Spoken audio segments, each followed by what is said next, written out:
Ah, sí, la cuestión de los húsares. Ya me informaré, ya me informaré. Hoy mismo lo sabré todo. Querido amigo, ¿ha conseguido usted el manifiesto? Preguntó el conde. La condesa ha ido a misa a la capilla de los Razumovsky, donde ha oído la nueva oración, que dicen que está muy bien. Sí, sí, tengo el manifiesto, respondió Pedro. El emperador llegará mañana. Se reunirá una asamblea extraordinaria de la nobleza. Dicen que se pedirá un alistamiento supernumerario. Le felicito por la cruz de Nicolás. Gracias, conde. Que el Señor sea alabado. ¿Qué se dice en el ejército? Los nuestros han retrocedido de nuevo. Dicen que se encuentran sobre Smolensk. Dios mío, exclamó el conde. ¿Tiene el manifiesto? ¿El manifiesto? Ah, sí. Pedro empezó a buscar en sus bolsillos, pero sin lograr dar con el papel. Mientras buscaba en sus bolsillos, besó la mano a la condesa, que acababa de entrar en el salón.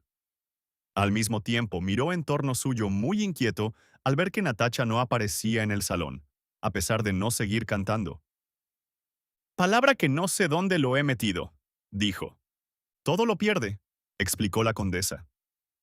Natacha entró con el rostro emocionado, dulce, y sentóse silenciosamente mirando a Pedro. En cuanto ella apareció, aclaróse la fosca cara de Pedro. La miró muchas veces mientras seguía buscando en sus bolsillos. Volveré a casa, pues debo habérmelo dejado allí. No tendrá tiempo antes de comer. El cochero ha marchado ahora precisamente. Sonia, que había salido a la antecámara a ver si encontraba el papel, lo descubrió en el sombrero de Pedro, donde cuidadosamente lo había dejado. Pedro trató de leerlo. No, después de comer, dijo el conde, que parecía prometerse un gran placer con aquella lectura. En la comida, bebieron champaña a la salud del nuevo caballero de San Jorge.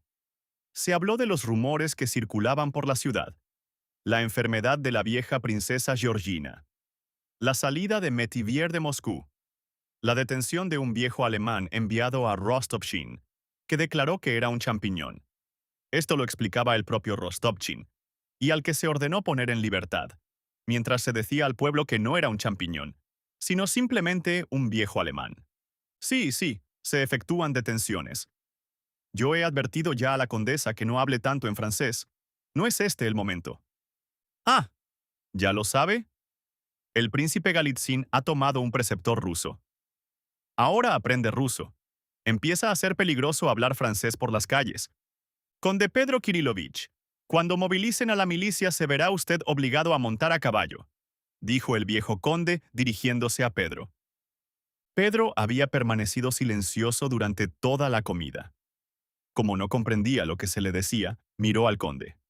Ah, sí, sí, la guerra. Pero no, ¿qué soldado haría yo? Todo es muy extraño, muy extraño. Ni yo mismo lo entiendo, ni yo lo sé. No tengo ninguna afición a la milicia, pero en los tiempos en que nos encontramos nadie puede asegurar nada. Al terminar de comer, el conde se instaló cómodamente en su sillón y con rostro muy serio pidió a Sonia, que tenía la reputación de ser una lectora consumada, que leyera el manifiesto. A Moscú, nuestra primera capital, el enemigo, con fuerzas considerables, ha entrado en Rusia. Quiere arruinar a nuestra bien amada patria. Leía Sonia con su vocecita. El conde escuchaba con los ojos cerrados, y en muchos pasajes exhalaba profundos suspiros. Natacha, rígida en su silla, miraba alternativamente los rostros del conde y de Pedro. Este, que notaba sobre sí aquella mirada, procuraba no volverse. La condesa, después de cada expresión solemne del documento, inclinaba la cabeza con aire de disgusto y recriminación. En todas aquellas palabras, solo veía la condesa una cosa, que los peligros que rodeaban a su hijo no llevaban camino de acabarse. Después de haber leído lo que se decía sobre los peligros que amenazaban a Rusia y las esperanzas que el emperador tenía en Moscú, y particularmente en su nobleza, Sonia, con un temblor en la voz producido por la atención con que era escuchada, leyó las últimas palabras. Sin descanso permaneceremos en medio de nuestro pueblo, en esa capital o en otros lugares de nuestra tierra, para aconsejar y guiar a todas nuestras milicias, igual que a las que hoy obstruyen el camino al enemigo, que a las que mañana se formarán para combatirlo en cualquier lugar en que se le encuentre. Que la perdición a la que ha soñado llevarnos se vuelva contra él, para que Europa, libre de la esclavitud, glorifique el nombre de Rusia. Muy bien, eso es, exclamó el conde abriendo sus humedecidos ojos, e interrumpiéndose muchas veces por su asma, añadió, que el emperador pronuncie una palabra y todo lo sacrificaremos sin conservar nada. ¡Qué bello, papá!, dijo Natacha mientras le abrazaba, mirando de nuevo a Pedro con aquella inconsciente coquetería que se apoderaba de ella cuando se sentía animada. ¿Han observado ustedes, notó Pedro, que en el manifiesto se dice «por consejo general»? Bueno, ¿qué importa, sea como fuere? En aquel momento, Petia, del cual nadie hacía caso, se acercó a su padre y muy encendido, con voz entre grave y aguda, y unas veces grave y otras aguda, le dijo, «Padre, te pido a ti y a mamá también que me dejéis entrar en el ejército, porque no puedo más». La condesa dirigió sus espantados ojos al cielo, golpeóse las manos, y dirigiéndose a su marido exclamó, «Vaya, te has lucido». El conde se repuso enseguida y replicó, «Está bien, está bien. Otro que me sale soldado». «Tonterías, déjate de historias. Lo que has de hacer es estudiar». «No son tonterías, papá. Fedia Obolensky, que es más joven que yo, ya está a punto de partir para el ejército. Lo demás es inútil, no puedo aprender nada mientras...». Petia se detuvo y, encendido hasta las orejas pero valiente, prosiguió. «La patria está en peligro. Bueno, basta de idioteces. Pero si tú acabas de decir que lo darías todo». «Petia, cállate», exclamó el conde mientras miraba a su mujer, que, pálida, no apartaba los ojos de su hijo menor. «Te digo, papá, que... Mira, Pedro Kirilovich te dirá también que...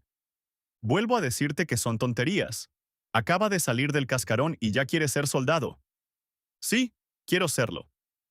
El conde cogió de nuevo el papel con la intención de releerlo, probablemente en su despacho, y salió del salón. «Pedro Kirilovich, vamos a fumar». Pedro se sentía confundido e indeciso. Los ojos de Natacha, brillantes y animados como nunca, sin duda le miraban con más ternura que a los demás. Le habían puesto en aquella situación a la que tan poco estaba acostumbrado. «Perdón, no puedo... He de marcharme a casa». «¿Cómo a casa? Pasará la velada aquí. Cada día se vuelve usted más raro, y la pequeña solo está contenta cuando le tiene a usted delante», dijo el conde señalando a Natacha. «Es cierto, pero es que me había distraído. He de volver a casa sin excusa. Unos asuntos», añadió Pedro sin saber exactamente lo que decía. «Bueno, bueno, adiós. Y hasta la vista», repuso el conde saliendo de la habitación. «¿Por qué se va usted? ¿Por qué está tan nervioso? ¿Por qué?», preguntó Natacha a Pedro mirándole a la cara con aire provocativo. «Porque te quiero», iba a decir. Pero no lo dijo, y enrojeció hasta el blanco de los ojos mientras miraba al suelo. «Porque para mí sería más conveniente no venir con tanta frecuencia. Porque... No, no puedo, tengo trabajo en casa. ¿Pero por qué?». «Dígamelo», empezó Natacha. Sin embargo, no continuó. Miráronse horrorizados. Intentaron sonreír, pero no pudieron. La sonrisa de Pedro era una sonrisa de dolor. Le besó la mano y, sin decir nada, salió. Pedro resolvió, en su interior, no volver más a casa de los Rostov. 10ª parte. 1. Durante el mes de julio, el viejo príncipe Volkonsky se mantuvo en una gran animación y actividad. Mandó plantar un nuevo jardín y construyó un edificio para la servidumbre. La única cosa que inquietaba a la princesa era que el anciano dormía poco y había renunciado a su costumbre de dormir en su gabinete de trabajo. Cada día cambiaba su cama de habitación. Tan pronto ordenaba que le llevaran su cama de campaña a la galería, como quedábase en el salón sobre el diván o sobre un sillón, sin desnudarse y bostezando. La señorita Bourien no le leía ya, reemplazándola en esto el criado Petrucha. A veces pasaba la noche en el comedor. A primeros de agosto llegó una carta del príncipe Andrés. Escrita en los alrededores de Vitebsk, explicaba que los franceses habían ocupado aquella ciudad, conteniendo además una descripción sumaria de toda la campaña, con un croquis del plano y consideraciones sobre la marcha que seguiría. En la misma carta, el príncipe Andrés hacía observar a su padre la incomodidad de su residencia cerca del teatro de la guerra, en la línea del movimiento de las tropas, aconsejándole su marcha a Moscú. Aquel día, durante la comida, cuando Desalles, el preceptor, dijo que, según los rumores que circulaban, los franceses estaban en Vitebsk, el viejo príncipe recordó la carta del príncipe Andrés. «Hoy he recibido carta del príncipe Andrés», dijo. «¿No la has leído, María?» «No, padre», respondió la princesa. No podía haber leído una carta que no sabía que hubiera llegado. «Habla de la guerra», continuó el príncipe con sonrisa desdeñosa, habitual en él cuando hablaba de la guerra. Al pasar al salón dio la carta a la princesa María, desplegando delante de ella el plano de las nuevas construcciones, en el que fijó la vista mientras ordenaba a su hija que leyera en voz alta. Cuando la princesa María hubo acabado de leer, miró interrogativamente a su padre, que contemplaba con fijeza el plano, inmerso en sus pensamientos. «¿Qué opináis, príncipe?», se atrevió a preguntar Desalles. «¿Yo? ¿Yo?», replicó el viejo príncipe como si despertara enfurruñado, sin apartar los ojos del plano de las construcciones. «Es muy posible que el teatro de la guerra se extienda hasta muy cerca de nosotros». «¡Ah, ah, ah! El teatro de la guerra», exclamó el viejo príncipe. «He dicho y he repetido que el teatro de la guerra es Polonia, y que el enemigo no pasará el Niemen jamás». Desalles, admirado, miró al viejo príncipe, que hablaba del Niemen precisamente cuando el enemigo se hallaba casi en las orillas del Dnieper. La princesa María, que había olvidado la situación geográfica del Niemen, pensó que su padre tenía razón. «Cuando llegue el deshielo, se hundirán en los pantanos de Polonia. Ahora no pueden darse cuenta», dijo el príncipe pensando visiblemente en la campaña de 1807, que le parecía que fuera ayer. Bennigsen debió haber entrado antes en Prusia, y entonces las cosas hubieran tomado otro cariz. «Pero, príncipe», objetó tímidamente Desalles, «en la carta se habla de Vitebsk». «Ah, en la carta sí», replicó, descontento, el príncipe. «Sí». Entonces oscurecióse su cara y calló. «Sí, sí. Escribe que los franceses han sido aplastados, cerca de un río». «¿Qué río? ¿En qué ribera?» Desalles bajó la vista. «El príncipe no escribe nada de todo eso», dijo en voz muy baja.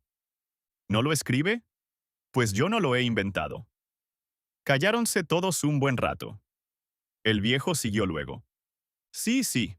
Vaya, Mikhail Ivanovich», dijo de repente, levantando la cabeza e indicando el plano de construcciones.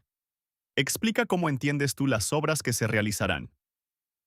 Mikhail Ivanovich se acercó al plano, y el príncipe, después de hablar con él, miró malhumorado a la princesa María y a Desalles, yéndose a su despacho. La princesa María había observado la mirada confusa y extraña que dirigió Desalles a su padre, su silencio, y estaba admirada de que su padre hubiera olvidado la carta de su hijo sobre la mesa del salón. Pero no solo sentía miedo de hablar y preguntar a Desalles por la causa de su confusión, sino que también lo sentía de solo pensarlo. Por la tarde, Mikhail Ivanovich estuvo en la habitación de María de parte del príncipe para buscar la carta del príncipe Andrés, olvidada en el salón. La princesa María, a pesar de serle desagradable, permitióse preguntar a Mikhail Ivanovich qué hacía su padre. «Trabajando siempre», dijo Mikhail Ivanovich, con una respetuosa sonrisa que hizo palidecer a la princesa. «Se preocupa mucho de las nuevas construcciones.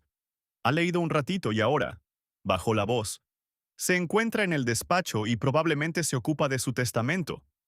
De un tiempo a aquella parte, una de las ocupaciones predilectas del príncipe era examinar los papeles que quería dejar para después de su muerte, y que él llamaba su testamento. «¿Enviará, sin embargo, a Alpatych a Smolensk?», preguntó la princesa María. «Ya lo creo. Hace mucho tiempo que está preparado». 2. Cuando Mikhail Ivanovich entró con la carta en el despacho, el príncipe tenía las gafas puestas y se hallaba sentado ante el escritorio, con una vela a su lado. Con la mano muy apartada, sostenía unos papeles que leía en una actitud bastante solemne. Aquellos papeles, observaciones, como él los llamaba, debían remitirse al emperador cuando él hubiera muerto. Cuando Mikhail Ivanovich entró, las lágrimas provocadas por el tiempo que había leído y por lo que leía llenaban los ojos del príncipe. Arrebató de las manos de Mikhail Ivanovich la carta del príncipe Andrés, que se metió en el bolsillo, arregló sus papeles y llamó a Alpatich, que aguardaba hacía un rato. En una hojita acababa de escribir todo lo que debía comprarse en Smolensk, y mientras paseaba, daba órdenes a Alpatich, que aguardaba al pie de la puerta. Primeramente papel de cartas, ¿entiendes? 8 manos. Aquí tienes el modelo, de borde dorado. Este es el modelo y han de ser absolutamente iguales. Barniz, cera, según la nota de Mikhail Ivanovich. Paseábase por la habitación mirando su carnet. Después entregarás personalmente una carta al gobernador. Luego le encargó las cerraduras para las puertas de las nuevas construcciones, hechas según un modelo que él había imaginado. Enseguida una cajita que habían de hacer, cajita destinada a guardar su testamento. La relación de encargos a Alpatich duró más de 2 horas. El príncipe ni le dejó hablar. Después se sentó y, cerrando los ojos, se quedó dormido. Alpatich hizo un movimiento. «Vete, vete. Si te necesito, ya mandaré a buscarte». Alpatich salió. El príncipe se acercó otra vez al escritorio, tocó sus papeles, los volvió a ordenar, sentándose después ante la mesa para escribir la carta al gobernador. Era ya tarde cuando se levantó, después de haber sellado la carta. Quería dormir, pero sabía que en la cama no cerraría el ojo, presentándose a su imaginación los peores sentimientos. Llamó a Tikhon. Atravesó la habitación para decirle dónde quería que le preparara la cama aquella noche. Se paseó escudriñando todos los rincones. Ningún sitio le parecía bueno, pero particularmente su diván, en el despacho, le parecía horrible, probablemente a causa de las penosas ideas que en él había tenido. Ningún sitio le parecía conveniente. El mejor sería quizás un rinconcito en el diván detrás del piano. No había dormido allí nunca todavía. Tikhon, ayudado por el mayordomo, llevó allí la cama y empezaron a armarla. «No, así no, así no», gritó el príncipe, empujándola él mismo, aunque luego la apartó de nuevo. «Vaya, por último he podido arreglarlo y podré descansar», pensó el príncipe, dejando que Tikhon le desnudara. El príncipe frunció el ceño por la molestia causada por los esfuerzos para quitarse caftán y pantalones. Después, pesadamente, se dejó caer sobre la cama y pareció que reflexionaba, mientras miraba desdeñoso sus delgadas y amarillas piernas. No reflexionaba, pero dudaba ante el esfuerzo de levantar las piernas para meterse en la cama. «Oh, qué pesado es. Por lo menos que acabe pronto este trabajo y me dejen tranquilo». Cerró fuertemente los labios y se hundió en la cama después de hacer aquel esfuerzo por milésima vez. Cuando se hubo echado, toda la cama tembló, como si tuviera escalofríos. Cada noche pasaba lo mismo. Abrió los ojos que se le cerraban. «No podéis estaros tranquilos, malditos», gruñó colérico. «Sí, queda todavía algo importante que me he reservado para leer en la cama. ¿Las cerraduras? No, eso ya se lo he dicho. No, no, es algo que ha pasado en el salón. La princesa María ha dicho alguna idiotez. Desalles, es estúpido, no sé qué le ha contestado. En el bolsillo. No, no me acuerdo bien. Tichka, ¿de qué hemos hablado durante la comida? Del príncipe Andrés. Calla, calla. Y el príncipe dio un puñetazo en la mesita de noche. Ah, sí, ya lo recuerdo. La carta del príncipe Andrés. La princesa María la ha leído. Desalles ha dicho algo sobre Vitebsk. Ahora la leeré. Ordenó que le trajeran la carta que tenía en el bolsillo y que le acercasen a la cama la mesita con la limonada y la vela de cera. Después cogió las gafas y empezó a leer. Solo al releer la carta, en el silencio de la noche, a la luz débil de la vela, bajo la pantalla verde, comprendió por primera vez toda la importancia que tenía. Los franceses están en Vitebsk. En 4 jornadas pueden encontrarse en Smolensk. Quizá ya están cerca. Tichka. Tikhon levantóse instantáneamente. «No, no es preciso», gritó el viejo. Dejó la carta sobre el candelero y cerró los ojos. Se le representó el Danubio, los días claros, los cañaverales, el campamento ruso, y él, joven general sin una arruga, valiente y alegre, entrando en la tienda de Potemkin. Un sentimiento de envidia contra el favorito le sacudió más fuerte que otras veces. Recordó todas las palabras de su entrevista con Potemkin. Delante de él apareció una mujer gruesa, pequeñina, con cara afable y amarillenta. Era la emperatriz. Recordó su sonrisa y sus palabras cuando le recibió por primera vez tan graciosamente. También recordó su cara sobre el trono y la discusión con Zubov ante su tumba por el derecho de acercar la mano. Ah, aprisa, aprisa. Volvamos a aquellos tiempos, que termine pronto, muy pronto, lo de ahora, y me dejen todas tranquilo. 3. Lysia Gori, la finca del príncipe Nicolás Andreyevich Volkonsky, se encontraba a 60 verstas más allá de Smolensk y a 3 verstas de la carretera de Moscú. Aquella misma noche en que el príncipe daba órdenes a Alpatich, Desalles pidió ser recibido por la princesa, a la que dijo que el príncipe no se encontraba muy bien y que no tomaba ninguna disposición para su seguridad, cuando, por la carta del príncipe Andrés, aparecía claro que la permanencia en Lysia Gori no era segura. Respetuosamente pedía a él permiso para escribir una carta al gobernador de Smolensk, haciéndole saber los peligros que amenazaban Lysia Gori y un resumen de la situación general. Desalles escribió luego la carta al gobernador, la firmó y la mandó entregar a Alpatich, con la orden de transmitírsela al gobernador, y en caso de peligro, volver a toda prisa.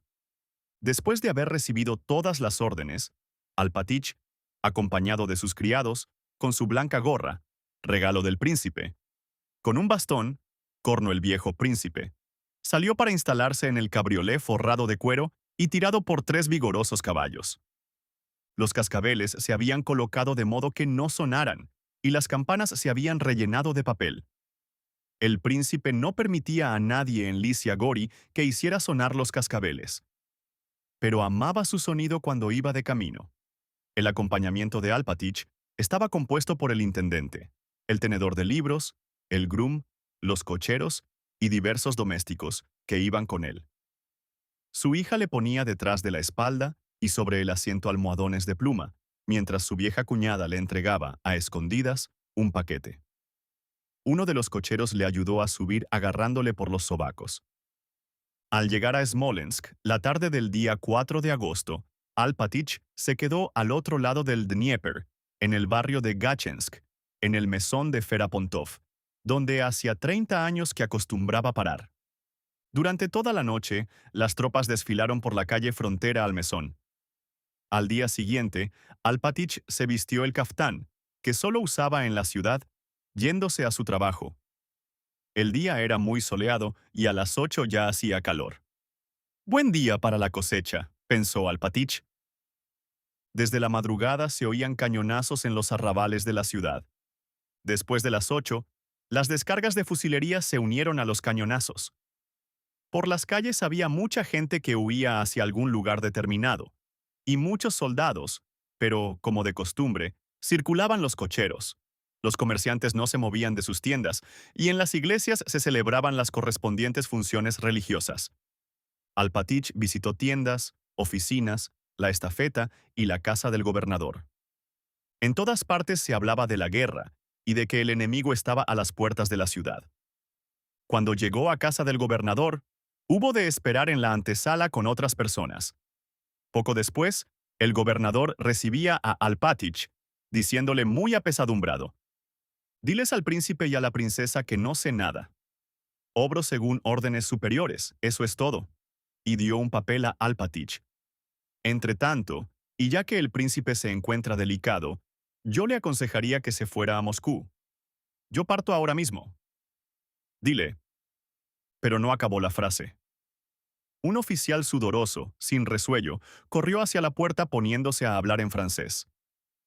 En la cara del gobernador se manifestó el horror. «Vete», dijo a Alpatich, y después de saludarlo con la cabeza, empezó a hablar con el oficial. Cuando Alpatich salió del despacho del gobernador, las miradas espantadas de todos los reunidos le asaltaron. Ahora, al oír, A pesar suyo, que los cañonazos se acercaban y se hacían más frecuentes, Alpatich se dirigió corriendo hacia el mesón. El papel que le había dado el gobernador contenía lo siguiente. Os aseguro que Smolensk no está todavía en peligro, ni puede creerse que lo haya estado nunca. Yo, por una parte, y el príncipe Bagration, por la otra, marchamos para reunirnos delante de Smolensk. Esta reunión se realizará el día 22, y los dos ejércitos, una vez hayan juntado sus fuerzas, se lanzarán a defender a los compatriotas de la provincia que tenéis confiada, hasta que nuestros esfuerzos alejen al enemigo de la patria o hasta que sucumba el último soldado de las filas heroicas. Ya veis que con esto podéis calmar a los habitantes de Smolensk, puesto que quien se haya defendido por dos ejércitos tan valientes puede estar seguro de la victoria. Orden de Barclay de Tolly al gobernador civil de Smolensk, barón Ashu, 1812. El pueblo andaba por las calles inquieto. Carros cargados de vajillas, de armarios, de sillas, salían de todas las puertas y obstruían las calles. Delante de la casa vecina a la de Ferapontov, hallábanse unos carros parados y unas mujeres llorando, mientras se despedían. Un perro de guarda daba vueltas, husmeando, alrededor de los caballos del tiro. Alpatich, con paso más vivo que de costumbre, entró en el patio, dirigiéndose recto hacia el establo por sus caballos y el coche. El cochero dormía. Despertóle, ordenándole que enganchara, y se fue al vestíbulo. En la habitación de los dueños se oían llantos de criaturas, lamentaciones de una mujer y los gritos roncos y rabiosos de Ferapontov. Cuando Alpatich entró, salía la cocinera al vestíbulo como una clueca embravecida. Ha pegado al ama una paliza de muerte. La ha destrozado, la ha arrastrado. ¿Por qué?, preguntó Alpatich. Ella quería marchar. Manía de mujer. ¿Quieres perdernos a mí y a nuestros hijos?, le decía ella. Todos se van y nosotros, ¿qué vamos a hacer? Entonces él ha empezado a pegarle y la ha destrozado. Alpatich inclinó la cabeza al oír aquellas palabras, como si las aprobara, y, deseando no saber más de la cuestión, se fue en dirección opuesta a la de la habitación de los dueños, a la habitación en la que guardó las compras realizadas. «Mal hombre. ¡Bandido!», gritó en aquel momento una mujer delgada, pálida, con un crío en los brazos, la cabeza envuelta en una pañoleta, que, saliendo por la puerta, se escapaba escaleras abajo, hacia el patio. Ferapontov la seguía. Al observar a Alpatich, se arregló el chaleco, se pasó la mano por el pelo, bostezó y entró en la habitación detrás de Alpatich. «¿Ya quieres irte?», preguntó. Sin contestarle ni mirarle, mientras repasaba el paquete de las compras, le preguntó cuánto le debía. «Ya lo arreglaremos. ¿Has ido a casa del gobernador?», le preguntó Ferapontov. «¿Qué te ha dicho?».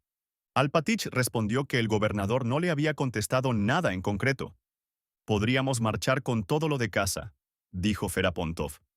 «Hasta Dorogobuge piden 7 rublos por carretada. Yo les he dicho ya que son unos herejes. Selivanov el jueves pudo vender la harina a la tropa a 9 rublos el saco. ¿No tomaréis el té?», añadió. Mientras se enganchaban, Alpatich y Ferapontov tomaron el té hablando del precio del trigo y del buen tiempo para la cosecha. «Parece que el cañoneo empieza a calmarse», dijo Ferapontov, levantándose después de haber bebido 3 tazas de té. «Seguramente hemos vencido. Han dicho que no los dejaríamos pasar. ¿Te das cuenta de lo que es la fuerza? También han dicho que últimamente Mateo Ivanich Piatov les ha perseguido hasta el río Morina. Parece que de una vez se han ahogado 18.000 hombres». Alpatich ató los paquetes que dio al cochero, pagando después la estancia. La calle estaba llena de ruido de ruedas, de herraduras y de los cascabeles de las carretas que partían. Era más del mediodía. La mitad de la calle se encontraba en la sombra, la otra se hallaba vivamente iluminada por el sol. Alpatich miró por la ventana y se dirigió a la puerta. De pronto se oyó un extraño ruido de silbidos y tiroteo lejanos. Después estalló la tormenta confusa del cañoneo, que hizo temblar los cristales. Alpatich salió a la calle. 2 hombres corrían en dirección al puente. Por todas partes se oía el silbido, los cañonazos y la explosión de las granadas que caían dentro de la ciudad. Aquellos tiros eran poca cosa y no atraían tanto la atención de los habitantes como los cañonazos que se oían fuera de la urbe. Era el bombardeo de Smolensk que Napoleón había ordenado empezar a las 5 de la tarde, con 130 bocas de fuego. Al principio, el pueblo no comprendió el significado de aquel bombardeo. El terremoto de las bombas y de las granadas no hacía más que excitar la curiosidad. La mujer de Ferapontov, que no cesaba de protestar cerca del establo, cayó y con el crío en brazos salió a la puerta. Miraba en silencio a la gente mientras prestaba atención a los ruidos. La cocinera y un comerciante también salieron a la puerta del establo. Todos, con alegre curiosidad, intentaban seguir a las balas que pasaban por encima de sus cabezas. De un rincón de la calle, aparecieron algunas personas hablando animadamente. ¡Qué fuerza!, decía uno. Ha destrozado el techo y la pared. Ha hecho un agujero en el suelo en el que cabría un cerdo, observó otro. Vaya, ya está bien. Qué interesante, añadía riendo. Pues has tenido suerte de saltar tan ligero. Ha estado en un tris que no te haya alcanzado. Ahora estarías tieso como una vara. Algunos paseantes se dirigieron a aquellos hombres. Se paraban y explicaban que las granadas les habían caído muy cerca, dentro de casa. Al propio tiempo, otras bombas, con un silbido lúgubre, volaban sin interrupción por encima de la muchedumbre. Ni una caía cerca. Todas iban muy lejos. Alpatich se instaló en su carruaje. El patrón se encontraba en el umbral de la puerta. ¿Qué diablos miras?, gritóle la cocinera, que con las mangas subidas y un corpiño rojo se acercaba para oír, mientras agitaba los brazos, desnudos hasta el codo. Otra vez, algo como un pajarito que volara de arriba a abajo silbó, pero esta vez muy cerca. El fuego brilló en mitad de la calle. Estalló algo y se llenó de humo la calle. «¡Perezosa! ¿Qué haces aquí?», gritó el dueño corriendo hacia la cocinera. Pero en el mismo instante, y de diversos lugares, empezáronse a oír lamentos de mujeres, mientras las criaturas, espantadas, empezaban a llorar, y la gente, con la cara muy pálida, se reunía en silencio en torno de la cocinera. Entre aquella multitud dominaban los lamentos y los gritos de la mujer. «¡Oh, oh, mis palomas! ¡Mis blancas palomas! ¡Me las matarán!». 5 minutos después no quedaba nadie en la calle. La cocinera, con una herida en la pierna, producida por la explosión de una granada, era transportada a la cocina. Alpatich, su cochero, la mujer de Ferapontov con sus críos, y el portero, todos hallábanse sentados en el subterráneo, muy atentos. El ruido de los cañones, el silbido de las bombas, los gritos de dolor de la cocinera, que dominaban a todos los demás, no cesaban en ningún instante. La dueña tan pronto balanceaba y calmaba al niño como en tono plañidero, preguntaba a los que entraban al subterráneo dónde estaba su marido, que había quedado fuera, en la calle. Un tendero que entró le dijo que el dueño se había dirigido con una multitud a la catedral, donde se hacían rogativas delante del milagroso icono de Smolensko. A la caída de la tarde, el cañoneo empezó a calmarse. Alpatich salió del subterráneo y paróse delante de la puerta. El cielo, tan claro antes, habíase oscurecido con la humareda, a través de la cual la luna en cuarto creciente brillaba extrañamente. Después del ruido terrible de los cañones, la cosa se calmó, y el silencio fue interrumpido solamente por el ruido de los pasos. Los lamentos, los gritos y el chisporroteo de los incendios dominaban en la ciudad. Los lamentos de la cocinera habían cesado. Por dos lados se levantaban y desaparecían las negras nubes de los incendios. Por las calles pasaban y corrían soldados, no en formación, sino como hormigas de un hormiguero revuelto, con diversos uniformes y con direcciones distintas. A la vista de Alpatich, uno entró corriendo en el patio de Ferapontov. Alpatich salió hacia la puerta del establo. Un regimiento que venía muy deprisa llenaba toda la calle. «¡La ciudad se rinde! ¡Marchaos, marchaos!», le gritó un oficial al observarle. Dirigióse enseguida al soldado gritándole: «Ya te enseñaré a correr por los patios». Alpatich entró en la isba, llamó al cochero y le mandó marcharse. Todos los familiares de Ferapontov salieron detrás de Alpatich y del cochero. Al ver el fuego y el humo de los incendios que se proyectaban en la noche, las mujeres, silenciosas hasta entonces, empezaron a gritar de pronto. Como si les respondieran, se oyeron gritos y chillidos desde otras calles. Alpatich y el cochero desengancharon con temblorosas manos las riendas de los caballos. Cuando Alpatich salió del establo, percibió en la abierta tienda de Ferapontov a una docena de soldados que, hablando muy alto, llenaban sacos y mochilas de harina, de salvado y de granos de girasol. En aquel momento, Ferapontov entró en la tienda. Cuando vio a los soldados quiso gritar, pero pensándolo mejor y mesándose los cabellos, empezó a reír, con risa llena de sollozos. «Tomadlo todo, hijos míos. Que los diablos no encuentren nada», gritó cogiendo un saco y echándolo a la calle. Algunos soldados, espantados, huyeron corriendo. Los demás continuaron llenando los sacos. Al ver a Alpatich, Ferapontov se dirigió a él. «Rusia ha acabado», exclamó. «Alpatich, esto ha acabado. Yo mismo le pegaré fuego. Todo ha terminado». Ferapontov corrió hacia el patio. La calle no se vaciaba. Sin cesar pasaban soldados, tantos, que Alpatich no podía adelantar un paso y tenía que aguardar. La mujer de Ferapontov, sentada en compañía de sus hijos en una carreta, esperaba poder salir. Había oscurecido completamente. El cielo estaba estrellado. La luna desaparecía de vez en cuando detrás de la humareda.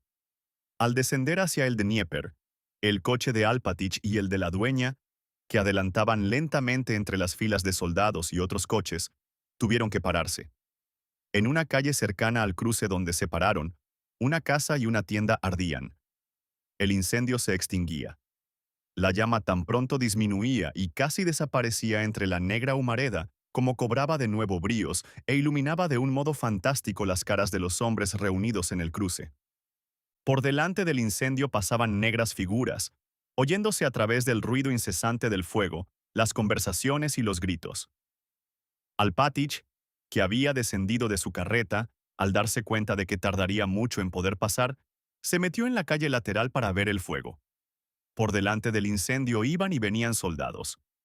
Alpatich vio a dos de ellos que, con un hombre con capa, arrastraban a través de la calle encendidos tizones, mientras otros los seguían con grandes cantidades de heno.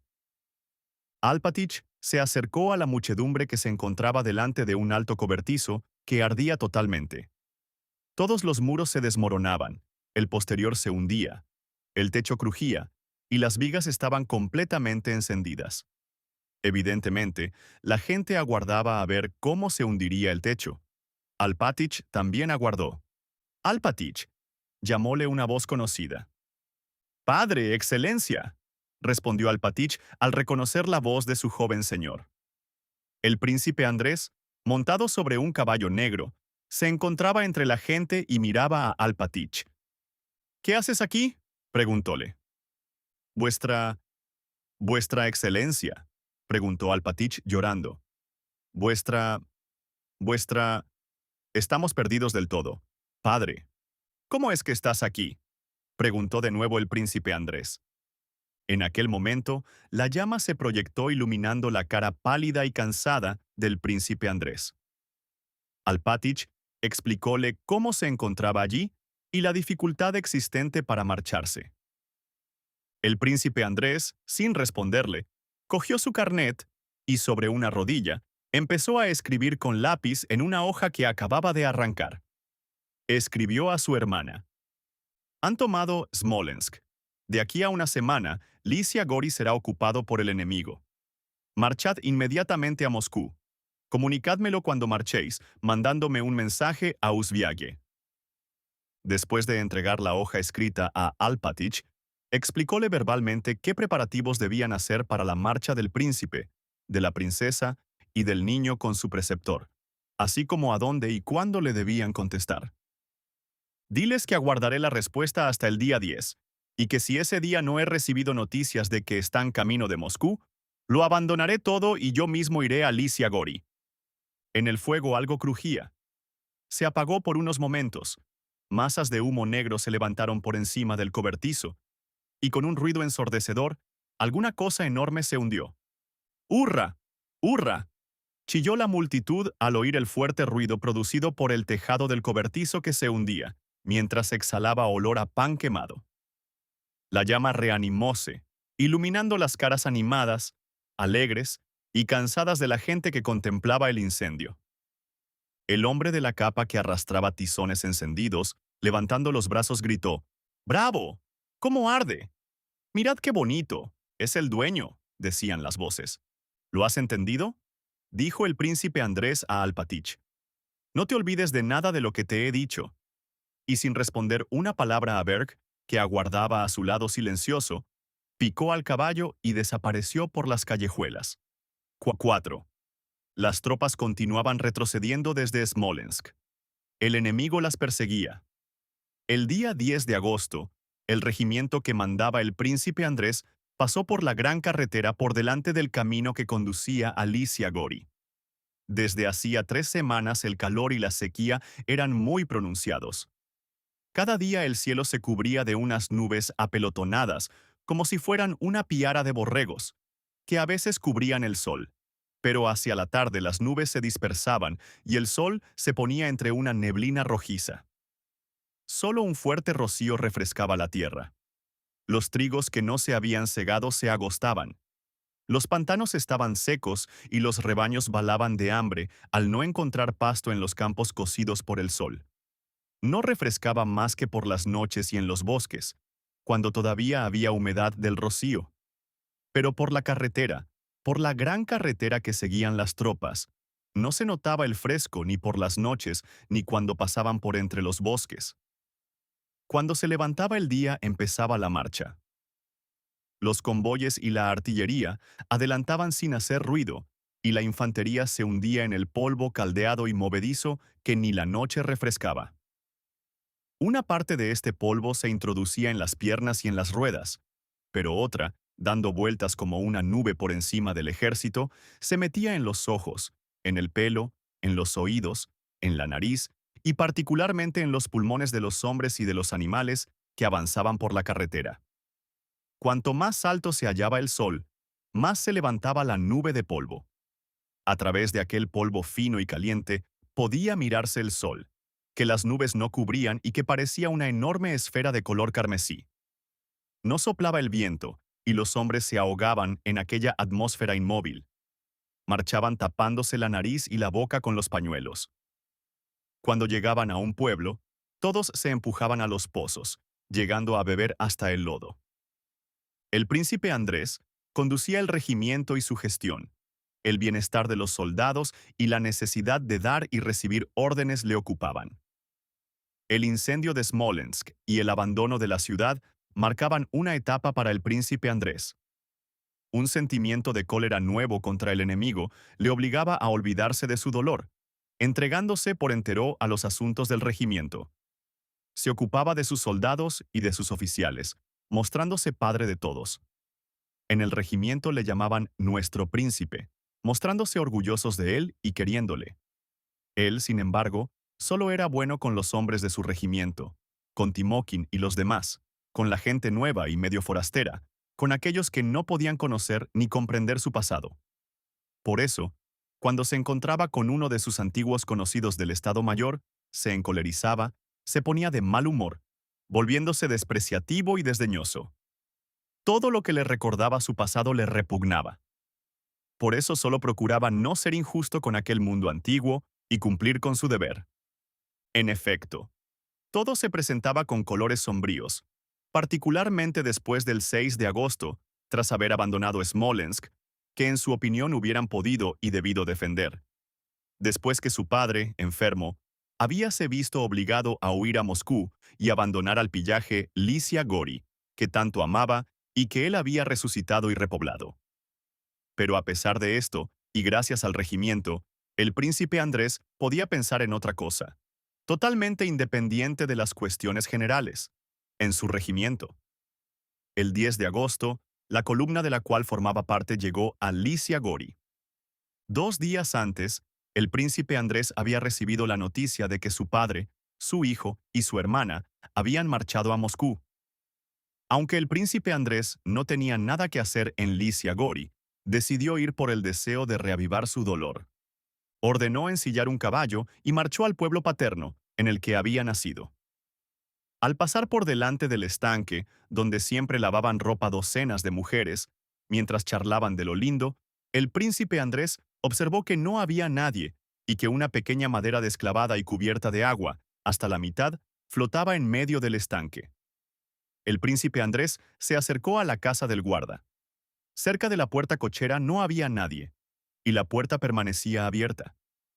Las avenidas del jardín se encontraban cubiertas ya de hierba, mientras los becerros y los caballos erraban por el parque inglés. El príncipe Andrés se acercó a un invernadero. Los cristales se hallaban rotos, algunas plantas caídas, otras se secaban.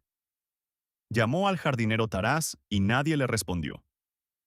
Al dar la vuelta al invernadero, se dio cuenta de que la balaustrada de roble esculpido estaba rota y de que las frutas habían sido arrancadas de los árboles. Un viejo campesino, el príncipe le veía en su puerta desde la infancia, estaba sentado en un verde banco mientras trenzaba un lapot, era sordo, y no oyó acercarse al príncipe. A su alrededor, los pedazos de madera preparados para ser trenzados colgaban de las ramas secas y rotas de un magnolio. El príncipe Andrés se acercó a la casa. En el viejo jardín, algunos tilos habían sido cortados. Una asna con su pollino pastaban delante de la casa por entre los rosales. La casa se hallaba cerrada. Un muchachito, al darse cuenta de la presencia del príncipe Andrés, corrió hacia la casa. Alpatich, que había hecho marchar a su familia, quedándose solo en Licia Gori, se hallaba en casa y leía las vidas de los santos. Al conocer la llegada del príncipe Andrés, salió de la casa con las gafas sobre la nariz y, abrochándose, se acercó aturdido al príncipe. Después, sin decir nada, llorando, le besó las rodillas. Pero reaccionó contra su debilidad y empezó a darle cuenta de la situación de los asuntos de la finca. Todo lo que era precioso y valía algo había sido enviado a Bogucharovo. El trigo, casi 100 chetvert, también se lo habían llevado. El heno y la cosecha de primavera, extraordinaria según la opinión de Alpatich, había sido recogida, todavía verde, por los soldados. Los campesinos estaban arruinados. Unos habíanse marchado a Bogucharovo, y otros, muy pocos, se habían quedado. Sin acabar de escucharle, el príncipe Andrés preguntó: ¿Cuándo marcharon mi padre y mi hermana? Quería decir a Moscú, pero Alpatich, entendiendo que se refería a Bogucharovo, respondió que el 7 y a continuación siguió extendiéndose sobre los asuntos de la explotación y pidiendo órdenes. ¿Queréis que entregue el centeno a las tropas contra recibo? Todavía quedan 600 chetbert. ¿Qué he de contestarle?, pensó el príncipe Andrés mientras miraba la calva cabeza del viejo, que relucía al sol, y leía en sus ojos la confesión de que él mismo comprendía la inoportunidad de la pregunta, que formulaba solo para disimular su pena. Sí, hazlo así, le dijo.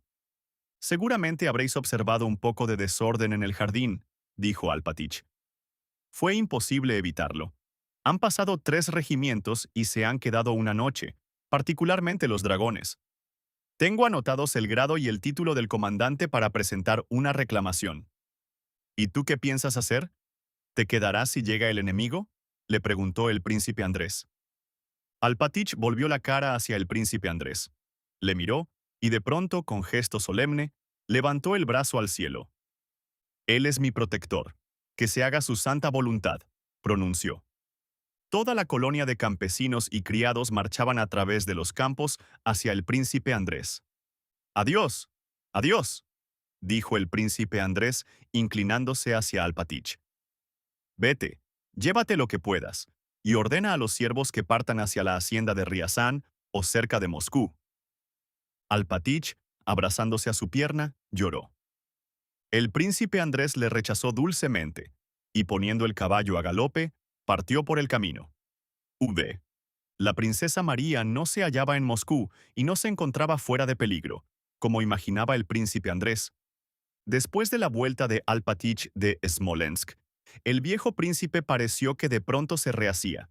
Ordenó reunir a todos los siervos y armarlos, escribió una carta al general en jefe, en la que le anunciaba su intención de quedarse en Lycia Gori hasta el último momento, defendiéndose. Pedía libertad para armarse a su gusto, añadiendo que, si se le negaba, no tomaría las disposiciones para defender Lycia Gori, y entonces el más viejo de los generales rusos caería hecho prisionero o muerto. Declaró a sus familiares que no se movería de Lycia Gori. El viejo príncipe dio órdenes, sin embargo, para la marcha de la princesa, de Desalles y de su nieto a Bogucharovo, y desde allí a Moscú. La princesa María, espantada por aquella actividad de fiebre sin descanso de su padre, actividad que sustituía a su antiguo abatimiento, no acababa de resolverse a dejarle solo, por lo que por primera vez en su vida se permitió desobedecerle. Negóse a marchar, habiendo de resistir la espantosa cólera del príncipe. Le recordó todas las injusticias que con ella había cometido, pero, al intentar acusarle, él decía que quería atormentarlo, que ella le había hecho pelearse con su hijo, que escondía 1000 sospechas despreciables y que su propósito era el de amargarle la vida, después de lo cual la echó del despacho, añadiendo que lo mismo le daba que se fuera como que no. Dijo que no quería saber nada de su vida, previniéndole de que no se presentara jamás delante de su vista. El hecho de que no mandara llevársela a la fuerza, que era lo que temía la princesa, la alegró. Solamente recibió la orden de no presentarse ante él. Sabía que aquello quería decir que su padre estaba satisfecho, en el fondo, de que la princesa no quisiera dejarlo. Al día siguiente, después de la marcha de Nikolutka, el viejo príncipe por la mañana vistió su uniforme de gala, disponiéndose a visitar al generalísimo. El coche se hallaba al pie de la puerta. La princesa María viole salir con todas sus condecoraciones y pasar, en el jardín, revista a todos sus siervos armados. La princesa María sentábase cerca de la ventana, pudiendo oír la voz de su padre, que resonaba en el jardín. De repente, algunas personas con el rostro descompuesto por el espanto, corrieron por el sendero. La princesa María salió a la puerta, yéndose hacia aquella parte del jardín. Una gran cantidad de campesinos dirigíase hacia ella, llevando entre algunos, en medio de ellos, al viejecito con su uniforme cubierto de condecoraciones.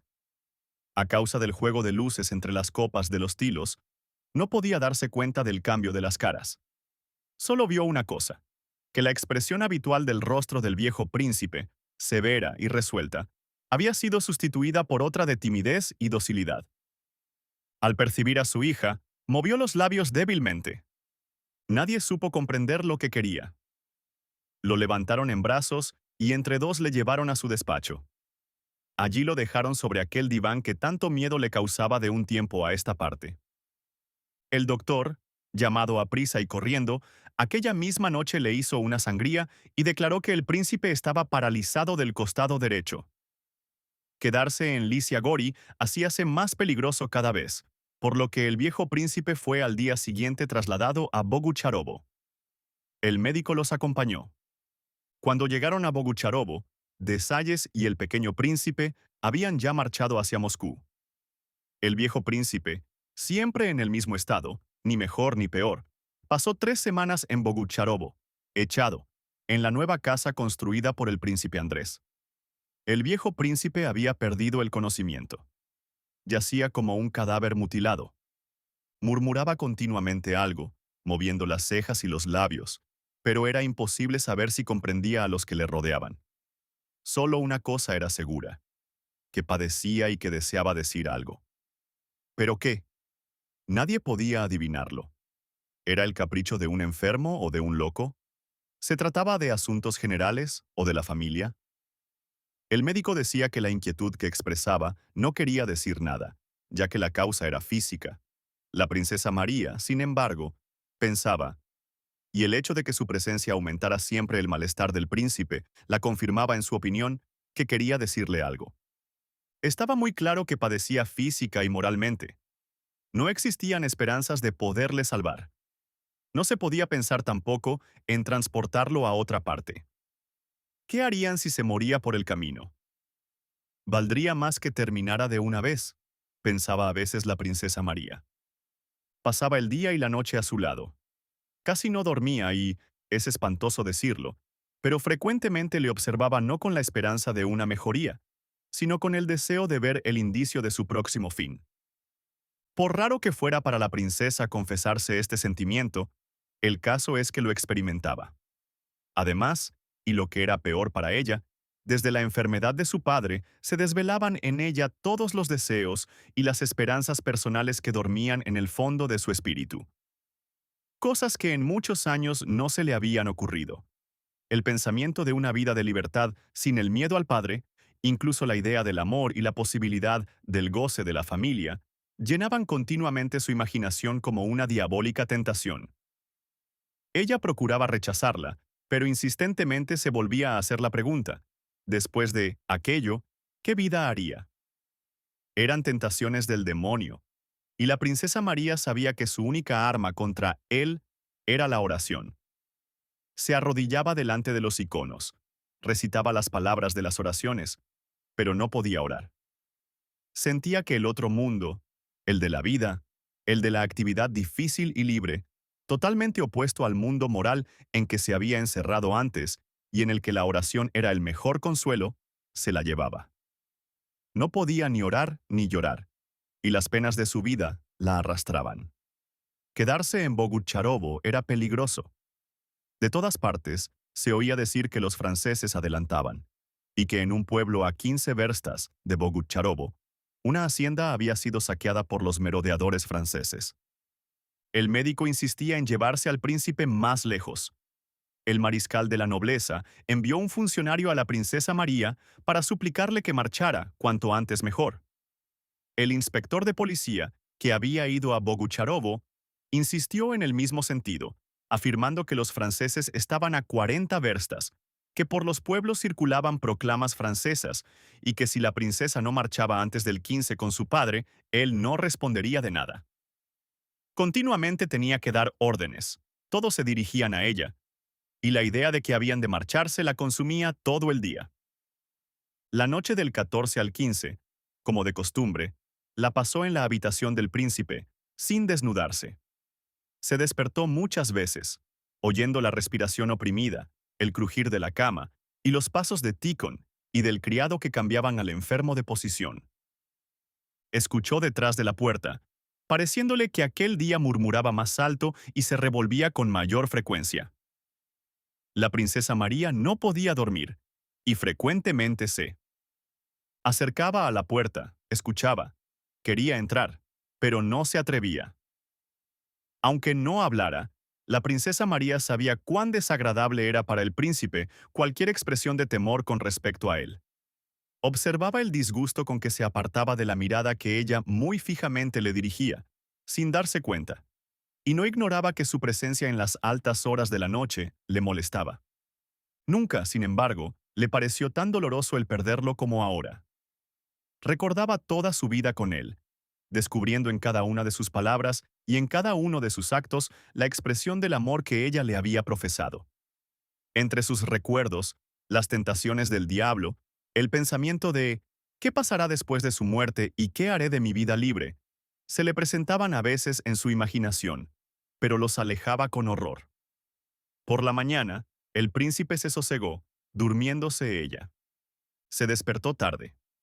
La claridad de su espíritu, que se le manifestó al despertarle, le demostraba qué era lo que la preocupaba con preferencia durante la enfermedad de su padre. Se despertó escuchando detrás de la puerta, y al oír el estertor se dijo que todo continuaba igual. Pero, ¿qué variación puede haber? ¿Qué es lo que yo deseo? ¡Su muerte!, exclamó horrorizada. Se vistió, dijo sus oraciones y después salió al portal. Allí cerca se encontraban dos coches, todavía sin caballos, en los que iban colocando el equipaje. La mañana era gris y tibia. La princesa María se paró en el portal. No cesaba de causarle horror su cobardía moral, mientras procuraba poner sus pensamientos en orden antes de entrar a ver a su padre. El doctor descendió la escalera y se le acercó. «Hoy está algo mejor», díjole. «Y yo la buscaba. Puede entenderse algo de lo que dice, pues tiene la cabeza más clara. Vamos, que la llama». Al oír aquella noticia, el corazón de la princesa María empezó a latir tan fuertemente que su rostro palideció, debiendo apoyarse en la puerta para no caer.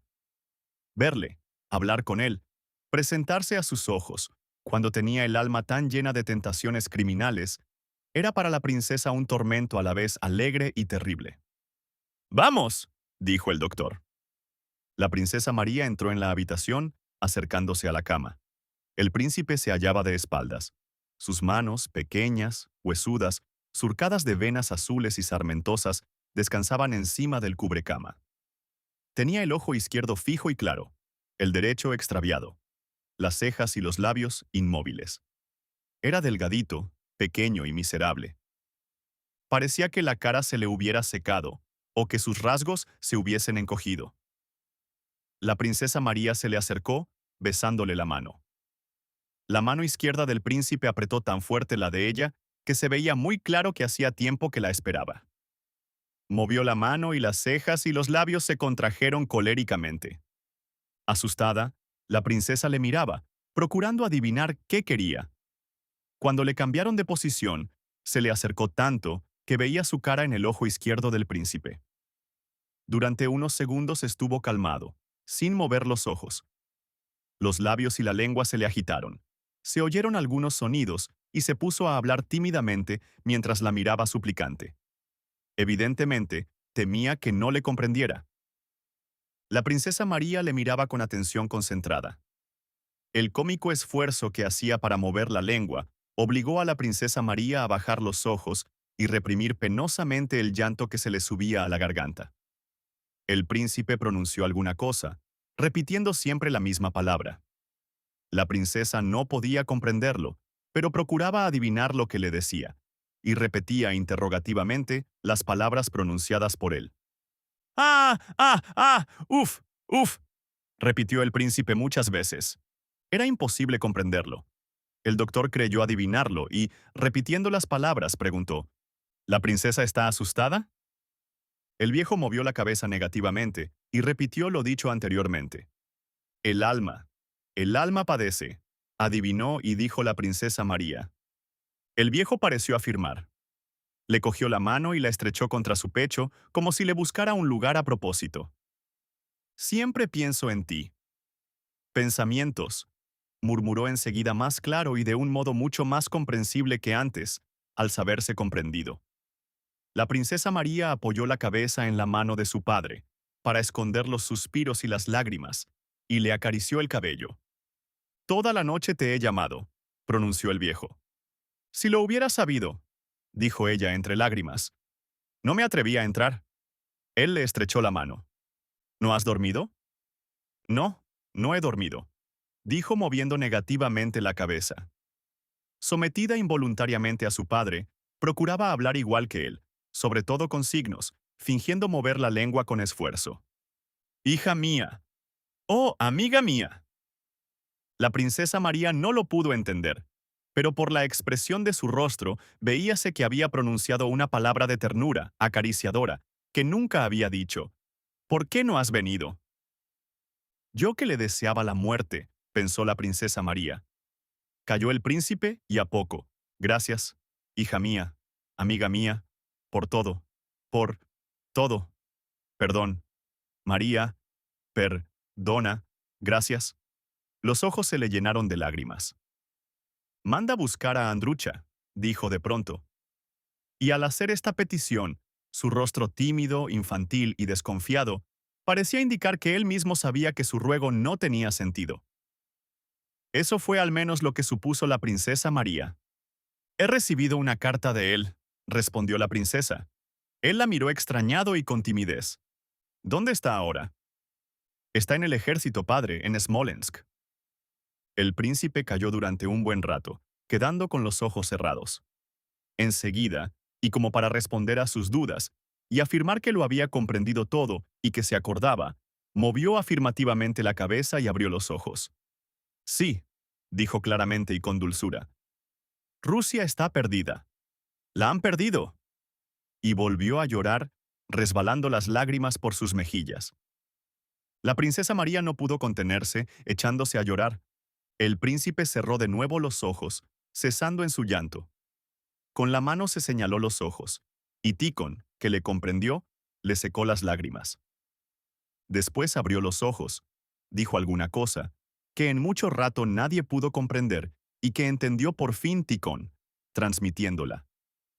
La princesa María buscaba el sentido de sus palabras en el orden de ideas de lo manifestado por el príncipe unos minutos antes. Se preguntaba si hablaba de Rusia, del príncipe Andrés, de ella, de su nieto o de la muerte, y por esto no pudo adivinar qué le decía. «Ponte el vestido blanco». «Me gusta», le dijo el príncipe. Al oír estas palabras, la princesa María redobló su llanto. El doctor, cogiéndola por el brazo, la condujo a la habitación de la terraza, recomendándole calma y que se ocupara de los preparativos de la marcha. Así que la princesa María salió de la habitación. El príncipe empezó a hablar de su hijo, de la guerra y del emperador. Frunciendo el ceño airadamente, gritó con su ronca voz de otros días, y tuvo el segundo y último ataque. La princesa María quedóse en la terraza. El día había sido claro, soleado y caliente.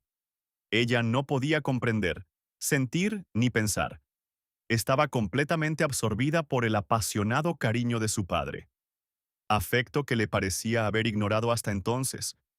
Corrió al jardín y llorando huyó hacia el estanque por el camino de los tilos jóvenes, plantados por el príncipe Andrés.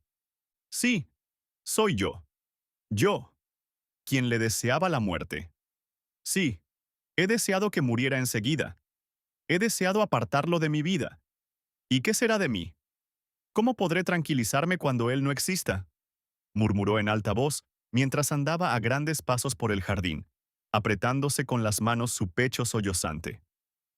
Después de dar otra vuelta que la llevó a la casa, se dio cuenta de la señorita Bourien, que se había quedado en Bogucharovo, y de un desconocido que le salieron al paso.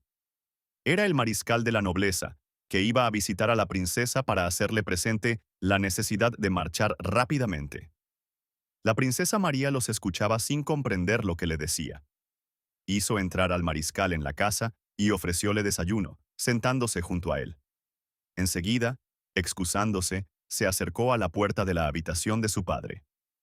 El doctor salía muy descompuesto y prohibióle entrar. «¡Márchese, princesa, márchese!». La princesa María volvió al jardín y cerca del estanque, en un sitio solitario, se sentó en la hierba. No supo exactamente el tiempo que allí estuvo. Los pasos de una mujer que corría por el camino la volvieron en sí. Se levantó, viendo a Duniacha, su camarera, que a no dudar la buscaba, y de pronto, y como asustándose a la vista de su señorita, se paró. «¡Por favor, princesa!». «El príncipe», dijo Duniacha con voz temblorosa.